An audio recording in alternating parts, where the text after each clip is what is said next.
जय साथियों, आज हम पढ़ेंगे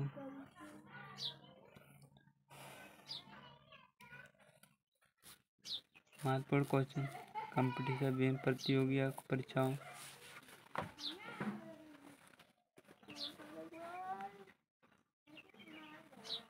पहला प्रश्न क्या है?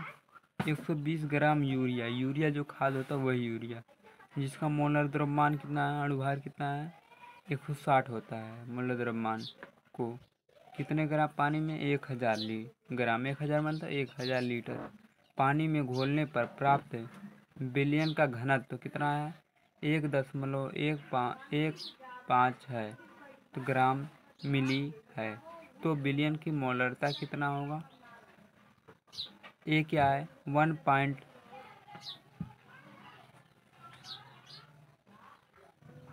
तो क्या होगा? पहला क्या है? 1.878 मोलर। बी क्या है? 1.02 मोलर। सी है 2.0 मोलर। डी है 0.50 मोलर। तो भैया 1 सही है।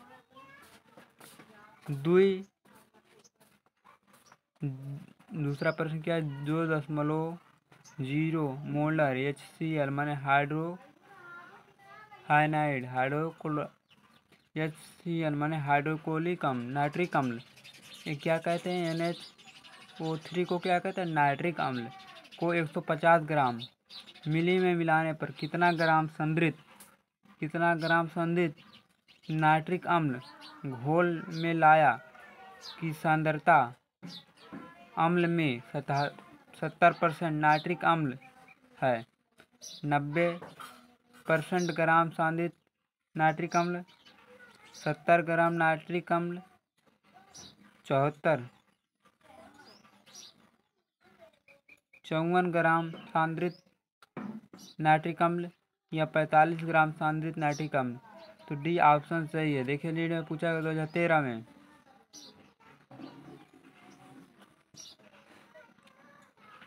तीसरा क्या है? 0.5 हाइड्रोक्लोरिक अम्ल, मोलरता वाले हाइड्रोक्लोरिक अम्ल को कितने ग्राम में? 250 ग्राम मिली।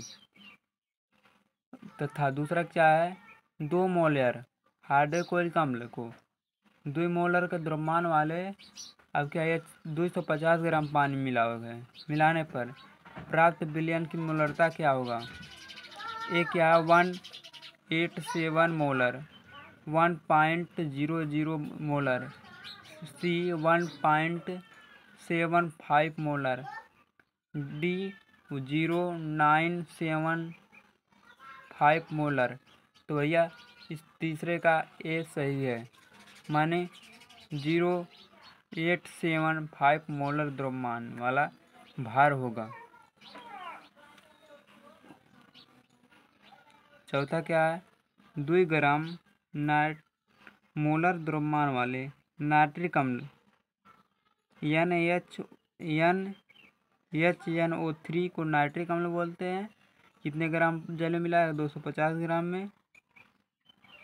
मिलियन में बनाने के लिए नाइट्रिक अम्ल को सांद्रता विलय में कुल कितने ग्राम की आवश्यकता होगी? 70% नाइट्रिक अम्ल है तो 45 ग्राम सांद्रिक अम्ल।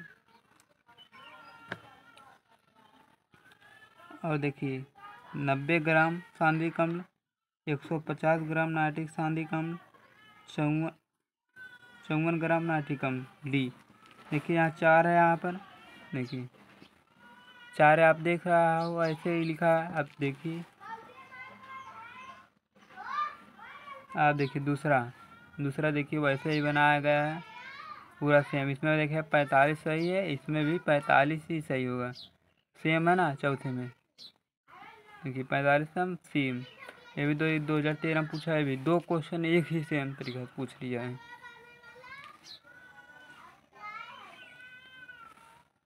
पांचवा क्या है?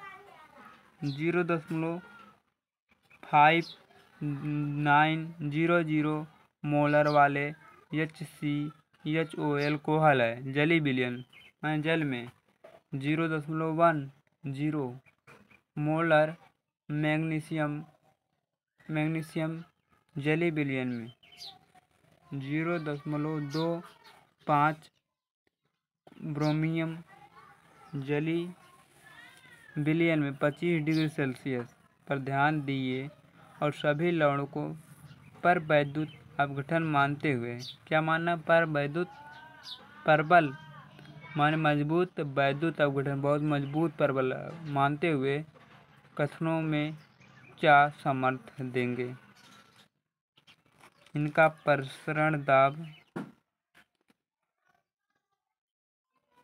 इन सब में प्रसरण दाब समान है या बी है।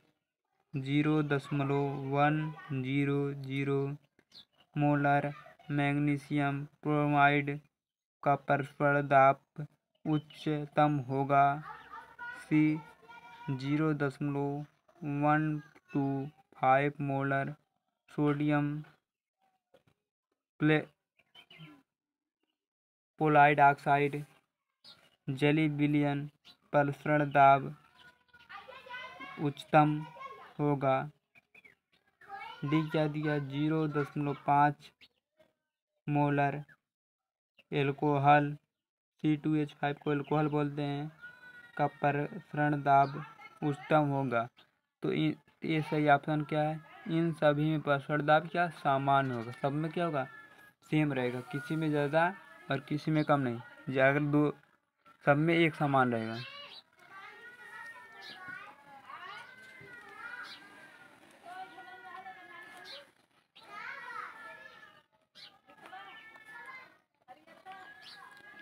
निम्नलिखित में से किसके 0.10 यम जली बिलियन का हिमांक ज़्यादा हिमांक होगा। मानने पोटेशियम क्लोराइड, सी ग्लूकोज या कह सकते हैं या फ्रैक्टोज, एक ही होगा, सूत्र एक ही है। तो ग्लूकोज, एल्युमिनियम सल्फाइड या पोटेशियम सल्फेट, तो भैया chromium sulphate, chromium aluminium sulphate minus C option सही है। इसका जली बिलियन हिमांक और नमन ज़्यादा होता है। हिमांक और नमन इसमें सबसे ज़्यादा कौन है, 0.1 मोलर एल्युमिनियम सल्फेट के लिए। बी क्या है, 0.1 मोलर ब्रोमियम क्लोराइड के लिए। सी 0.1 मोलर यूरिया के लिए, यूरिया का अनुभार होता है 160।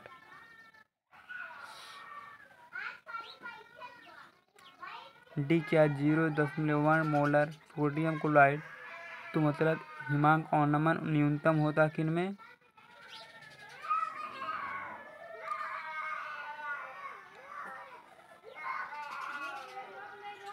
न्यूनतम जो होता है वह एल्युमिनियम सल्फेट में होता है। ये ऑप्शन सही है।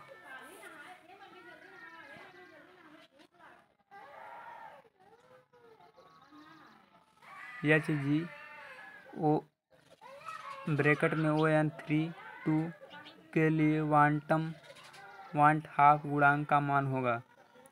ए में 1, बी है 2, सी 3, डी 4। तो ऑप्शन कौन सही होगा, सी सही। इसका वांट हाफ गुणांक कितना है, 3 है।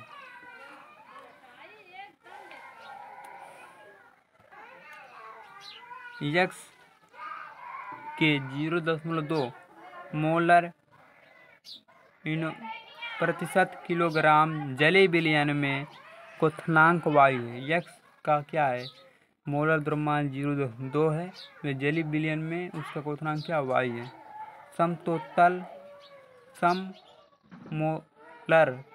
सममोलर जली विलयन से अधिक है, जली विलयन से क्या अधिक, निम्न में से कौन सा तथ्य सही है। यक्स का आणविक द्रव्यमान वायु का आणविक द्रव्यमान से कम है। देखिए वायु क्या है, क्वथनांक दिया गया है इसमें, तो वायु का द्रव्यमान से तो कोई लेना, क्वथनांक में द्रव्यमान तो होता नहीं है। बी क्या है, वायु जली विलयन में वियोजित है, यक्स अप्रभावित है। भैया जल में नहीं, गलत है। यक्ष जल में वियोजित है। यक्ष क्या, विलय है। विलय तो भैया सब में पानी मिल सकता है, तो जलीय विलय में वियोजित है, ये ऑप्शन सही है। डी भी देख लेते हैं। यक्ष का आणविक द्रव्यमान वायु के द्रव्यमान आणविक द्रव्यमान से अधिक है, ये भी गलत है, मतलब सी ऑप्शन सही है।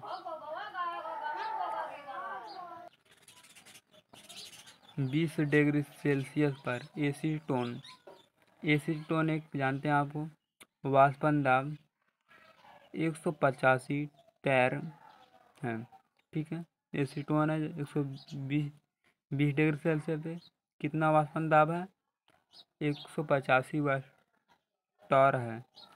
तो 120 डिग्री सेल्सियस पर 100 ग्राम एसीटोन को 1.2 ग्राम आवासशील पदार्थ में घोल दिया जाए। आवाष्पित जिसका वाष्पन क्रिया ना हो वैसे पदार्थ को घोल दिया जाए। घोल देने के बाद उसका द्रव्यमान क्या होगा, उसका वाष्प दाब 2 घट जाते हैं, मतलब 183 85 से 183 टायर था। तो वाष्पन पदार्थ का आणविक द्रव्यमान कितना होगा, 128 होगा। ग्राम मोलर में